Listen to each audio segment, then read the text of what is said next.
What's going on, Illumineers, and welcome back to the madness. I just finished a great workout, and I thought while I was working out, what are the top 10 best cards of the new set? So here we go. Today's the first day. Everybody's getting their packs, everybody's opening them. What are we hoping for? What do I think are going to be the most impactful cards going into the competitive season? When you're trying to build your decks early on to get ready for some sealed events or case events, just what do I think is going to really kick butt? A lot of these suggestions also collabed from the Rose fam, right? That's a team that I'm a part of, brought to us by JDRR. So I hope you guys enjoyed. At the end, we talk about what I think is the prettiest Enchanted as well. And one thing to consider, none of this is in order by what I think is the best or the worst, but I do reveal what I think is the best card of the new set. So let's jump right into it. And going first, our first one on the list is Diablo, the 1011. When this character is banished, you may draw a card. It's an amazing cantrip for purple, and just that ability to play this card and then get to draw a card. The only way this doesn't draw you a card is if they use a let it go or they throw it into your inkwell. Other than that, it's drawing you a card. I mean, if they throw it back in your hand, it doesn't, but that's only temporary. So this is just a really good cantrip with an effect like nobody's really going to use a let it go or a Hades on this card. So you're almost guaranteed, and it feels bad to banish it, almost like Cusco, because then they get to draw a card. So you just kind of quest for one, doing your thing. It does have a slight downfall of being a 0/1, so it can't trade into any aggro decks unless you run Crab, but it's just a really great cantrip. It's a really good card to help you draw. I'm sure the foil is going to look really good. Definitely one that I recommend you get a playset of early because it's only going to go up in price, I'd imagine. So look at Chernobog's followers. I think that's still a $5 cold foil, and it's been around for how long now? Also an uncommon. Next up on our list, we have Maui Half Shark. And I was hesitant. I think I rated this a 4 when I rated it, and I was hesitant to put on this list and not honorable mentions, but it's a 6 cost inkable 7/5/1 evasive. Whenever this character challenges another character, you may return an action card from your discard to your hand, and whenever you play an action, you gain 1 lore. And I look at this card and I think it's too slow. I'm really hesitant with cards that don't do anything when they come out. But the fact that it's evasive, it's just going to be really hard to take out. Purple needs an Elsa plus a crab. Red can use it the turn they play it with a Vitalis Sphere. So I think this card is going to see a lot of play. I think I was a little too critical on it. I think I should have rated it a 5.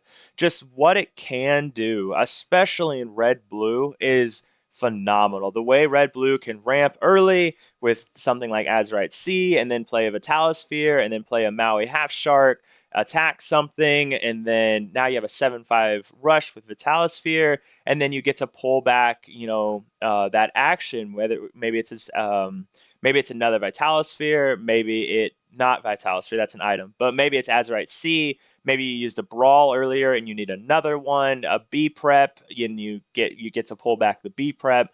I think I was too negative on this, even giving it a 4. I think Maui Half Shark is going to see a lot of play. I think it's going to be very good and definitely worthy of the top 10 list. Moving on, we have Gogo Tamago. Someone tell me I'm saying that wrong. It is a 2 cost inkable 2/2/1 evasive. When you play this character, you may pay 2 ink to gain lore equal to the damage on chosen opposing character. This card is just so good. It's so good because now you play, let's say green purple. You play this in green purple and they play something, or they play a Maui, right? So they play a Maui on turn 5 to answer your goat. So their Maui takes 4 damage. That means going into your turn 5, you can now play Go-Go to gain 4 lore. So because of that one goat, you gain 2 lore, and then Go-Go, you gained an additional 4 lore. So now it just makes things very difficult for the opponent to leave anything on the field with any amount of damage. And you're almost hesitant to kill the goat because what if they do have Go Go in their hand? And then green purple can do something even cooler and they could just never take out the shark, right? They can, or not the shark, but Maui. Maui now just sits there with 4 damage, and maybe the green purple, they only quest with the genies, they only quest with the Tinkerbells, they only quest with Gogo, and Maui just sits there with 4 damage. And Gogo can, if you play another Gogo, then you gain another 4 lore, and if you play another one, then you gain another 4 lore, and just like that, you've gained 12 lore off of a Gogo because they played a shark that they can't do anything with. I think Gogo is a phenomenal card. We're definitely going to see a playset, and I would assume every I would assume most green decks. And the fact that it's evasive and can answer a Diablo makes it even better. I think Gogo, if I was to rate these, would definitely be in the top 3. Just the reach that it gives green purple is so phenomenal. On top of goats, on top of if they run Rose, it's just a great card. So happy to see. Well, no, never happy to see green. No, this is a good one. Really, really good one for them. Next up, we have our girl Calhoun, Marine Sergeant, a 2 cost uninkable 3/2/1, resist +1 during your turn. Whenever this character banishes another character in a challenge, gain 2 lore. Another phenomenal, phenomenal aggro card. In my playtesting so far, even if Calhoun never banishes anything, the fact that your opponent just sits there and doesn't want to do anything because they're afraid of Calhoun, it does volumes because now they're not doing anything. They're not gaining lore. They're not challenging your stuff, which means you get to quest with everything else. And Calhoun just kind of sits there almost like a bodyguard in a sense. And she's just really difficult to get rid of. There's not a lot in the early game that can banish her. A purple, you'd have to have something like a broom and a crab. It's just a hard card. Elsa can't banish her because Elsa only does 2 damage. It just, yeah, man, if you banish her with a fox, you lose the fox. It's an even trade. Just a really good card that requires a really good answer that's going to do really good. And we're seeing the purple steel really kick off. We're seeing some aggro steel song decks starting to run this. We'll probably see green steel run this card as well. A phenomenal card. Just really happy to see it. I forgot one of the Rose fam let me know that Calhoun means something super awesome in Scottish, and I can't remember. So let me know in the comments if you know what it means. But War King, I think it's War King. Moving on. Calhoun, really, really stellar card. So moving on, we have the White Rose 3 cost inkable 3/3/1. When you play this character, gain 1 lore. It's a bad goat essentially. But it's gaining you something the turn it gets played. You guys know how much I love cards that the moment you play it, it's gaining you some kind of tempo, it's gaining you some kind of lore advantage, and Rose is doing that. So worst case scenario, you're not seeing your goats, you're only seeing roses. You can start bouncing roses to gain lore. Rose is essentially 2 lore because you play it the one time, you gain 1, and then they either kill it or you ban it, or sorry, you quest with it next turn, and now you've gained another lore. And it's a good tempo card. It's a 3/3 on 3, which means it answers Calhoun if they exert their Calhoun.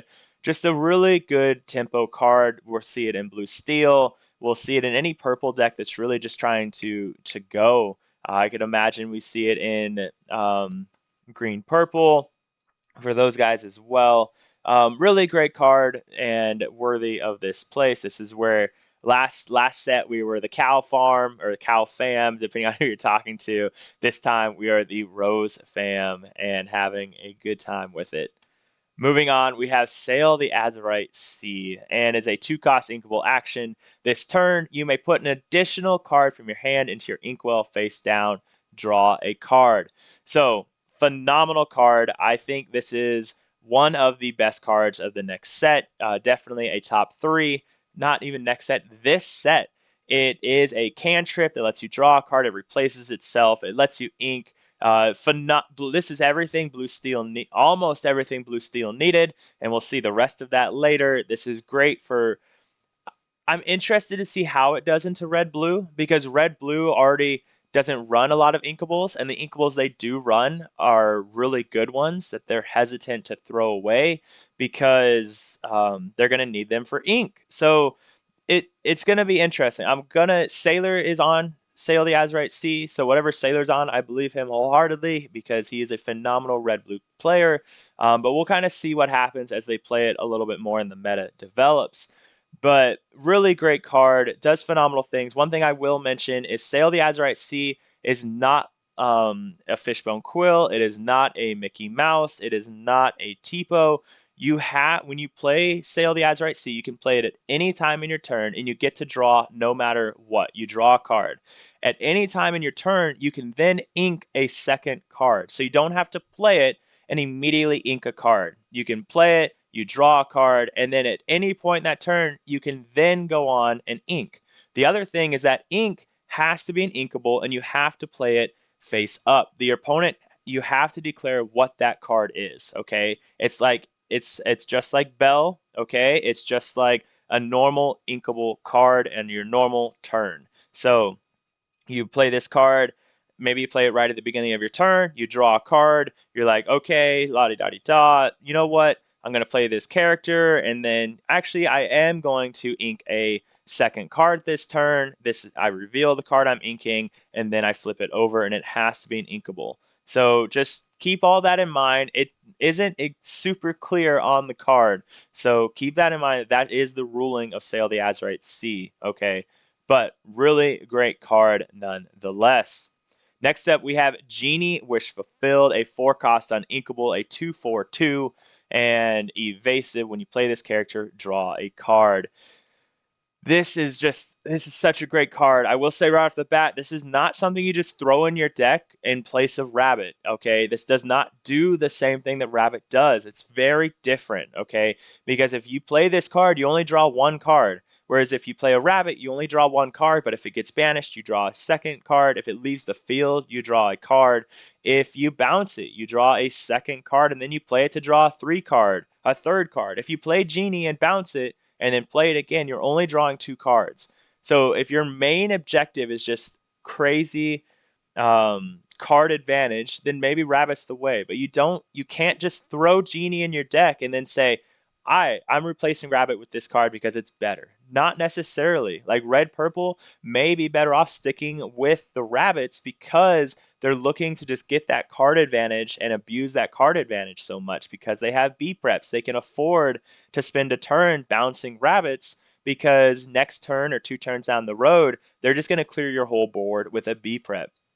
So do not just swap this one for one all willy nilly. With that being said, a top 3 card here. This card is amazing. The fact that it quests for 2, it has a butt of 4, makes it really good, and then it replaces itself, and it's evasive. Like this is a phenomenal card.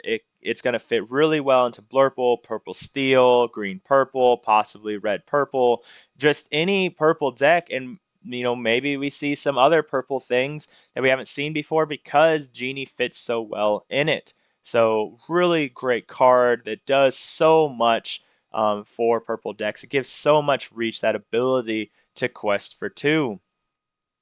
All right, next up on our list is my boy Pluto Guard Dog. He is a 4-cost inkable 1/5/1 with Bodyguard. While this character has no damage, he gets +4 attack. So my boy Pluto comes in as a 5/5. My boy Pluto on turn 4 trades with your Maui unless you can trade into your Maui or unless you can hit something else into Pluto. And that is just Pluto is just so good. It's so good. It can fit into Blue Steel really well. It can fit into Steel Song really well, either whether it be aggro or it is the more control version. Maybe there's a world where Purple Steel does run it. I don't think so, but the point is that this card just offers so much ability because it trades into both Mauis. It's a 5/5. It is a great Rapunzel target. It's a card that has to be respected. It sings Zeus, just a phenomenal card that I see it. I showed off Riplung's Blue Steel the other day because I think Zeus is coming back to Blue Steel, and I think Pluto is the best way for that to happen. So really happy to see this card. I think it's a phenomenal, phenomenal card that will see a lot of play. Next up, the other half of what Blue Steel needed. I think between this and Sail the Azurite Sea, Blue Steel has everything it needs now to become a tier 1 deck. They just have to figure out what it is that we're molding together to make it work. And between Sail the Azurite Sea, Jim Hawkins, Pluto, I believe it is going to be a tier 1 deck. He's a two cost inkable 0/4/1. Not great until you look at his effect, which says during your turn, whenever a card is put into your inkwell, this character gains Challenger +2. He is effectively a 4/4 because Blue Steel will almost always have their way to gain a second ink on turn 3. So now he challenges daisies, he challenges Smees and lives, he challenges daisies and lives, he challenges pretty much anything in those early turns and lives to telltale, lives to, tell everyone just how great of a hero I am. And the part that a lot of people didn't recognize is that if you do run the shift target, then you can then effectively have a 9/5, right? Because the Challenger +2 follows that turn. Okay, your shift targets, their effects still follow into the big shift for that turn. Look at it's the reason if you don't understand why, because you don't want to look at the rule book. Next time let's look at the damage, right? The damage on Jim Hawkins would follow the big Jim Hawkins. If Jim Hawkins is exerted and then you play the big shift target, then the big Jim Hawkins is going to be exerted. The same thing works for the effects, okay? It's only that turn though. The big Jim Hawkins does not get Challenger +2 for every ink past the turn that he's shifted. Okay? Moving on from Jim Hawkins, we have Lilo, and Lilo is a two-cost inkable, a 1/2/2 stat line, not great, but at the start of your turn, if this card is in your discard, you may play her, and she enters play exerted. Couple things. She does not get to be played for free, okay? Now, if you have a Pride Lands down with a king on the Pride Lands for like a Simba, then she does cost 1. If you have 2 Pride Lands down and a king on each one, then she will cost 0. But on her own, with no Pride Lands or no other special effects, Lilo costs 2 to play, and you have to pay the 2 when during that ready, set, draw. So before you even draw, you have to decide, am I going to pay 2? So if you draw, you no longer get to bring Lilo back that turn, okay? Keep that in mind. With that being said, she's still so good because she extends the reach of yellow decks. Now, if Lilo is in your discard pile, the opponent always has to respect that you have a 1/2/2 in the discard pile. So now, if you play a Pluto or a Baloo and they don't kill it that turn, then at the start of your next turn, you can pay 2 to hide behind a bodyguard. And that is going to be really good. That's going to be really effective because there's a good chance you get to quest for 2 that turn. So Lilo, phenomenal card, going to do great things for any yellow deck. Honorable mentions. Okay, these are my honorable mentions. I think are going to be really good. Let's move my face. We'll go right here. No, right here. So I think the Moana, the 3/2/1 is excellent. If you run it in red purple, it pretty much guarantees a trigger on Flynn, maybe 2 if you're on the play. You have to have a captain for her to challenge, but she just kind of sits there and quests for 1 because your opponent doesn't really want to take her out because it's a fair trade. You're trading into a 3/2, so you most likely are losing your character on that. Gantu, I'm a little biased because I love Gantu, but he's a 4/3/4 that is really hard to remove before he quests. Like you have to be running steel essentially. You have to be running blue or steel, and you have to use a Hades, a Let It Go. You have to use a Smash, Strength of a Raging Fire, a Song. Like otherwise, he's questing for 4, and that's really impressive. If you're on blue steel, maybe you run it and you have Dime on the field. Then with Dime and Gantu, he's getting 8. So it's another great target for Lucky Dime and Blue Steel. Tiana, I she doesn't do anything the turn she comes out, which again, you guys know how I feel about that, but she's still a 1/4/2. And if she does live to be exerted, you're gonna have a really hard time. Like, what does purple even do at this point? Purple like if it's just a purple deck and it's not red purple going into turn 7 or turn 6 with Medusa, then they probably just lose because you have no way to trade into stuff. Like at this point, A fox on turn 3 can't even I guess a fox on turn 3 can, but on turn 4, like your only play is to play fox and to kill something, and then you also have to kill a Lilo. So on turn 4, if I have a Tiana exerted and you play a fox, you're the only thing you're able to do now. See, that doesn't even work. Tiana is just so good. I think she has so much, but she doesn't do anything until she's exerted, and that's just a little rough. If you're playing aggro, then maybe you skip at you know turning everything sideways for a turn to make sure it all lives with Tiana. It's I'm very interested to see what happens, but I think she definitely finds a place in those aggro decks, maybe even Steel Song in the aggro Steel Song list. And then finally we have Fred, another great one drop. When this character is challenged, gain 2 lore. So it feels bad to kill it. Just like Curse Merfolk, it feels bad to kill it. Banish it. Sorry, Disney. But because they gain 2 lore, so you play Fred, you quest for 1. This pretty much guarantees you're going to get 3 lore out of it. And that just feels bad. Like, it just. Now, when if you're blue steel, you can fire the cannons. If you're steel song, you can sing a song. But not everyone's playing those archetypes. Do you use a brawl on it? Do you use a brawl on a 1/1 and then open up? Now you're down a brawl for other great brawl targets. Just a really stellar card. I really like him. I think he's going to find a place in our more aggro lists. So coming up next, we have our favorite Enchanted of the set, and that is Maleficent's Staff. This is my opinion. I didn't ask anyone else's opinion on this one. I just think Maleficent's Staff is going to look really good in person. I haven't seen one in person. I haven't seen any of the Enchanteds in person yet. I just think this is going to prettiest. I think I spelled that right. I just think Maleficent's Staff is going to look really good in person. It's the one that I want to pull. I wouldn't get rid of it because I think it's a good looking card. And is it the best? No. Will it see play? Probably not. But I do think it's pretty. And I think that goes a long way with an Enchanted. So, what's the best card of the set? This is my opinion. This is also just what we've seen test really well in the Rose fam, and that is Genie. I think Genie is the best card of the new set. I think um, the top 3 being probably Genie into Sail into Gogo. And I think Gogo and Sail could be flip flopped. I think any 3 of them could be flip flopped, most likely. But I just think what Genie does for purple is just so fantastic. That ability to just throw Genie down and gain a huge, huge piece of tempo that has to be answered. Otherwise, he's questing for 2. And it's hard to answer him because he has evasive. Like, it's just such a great card.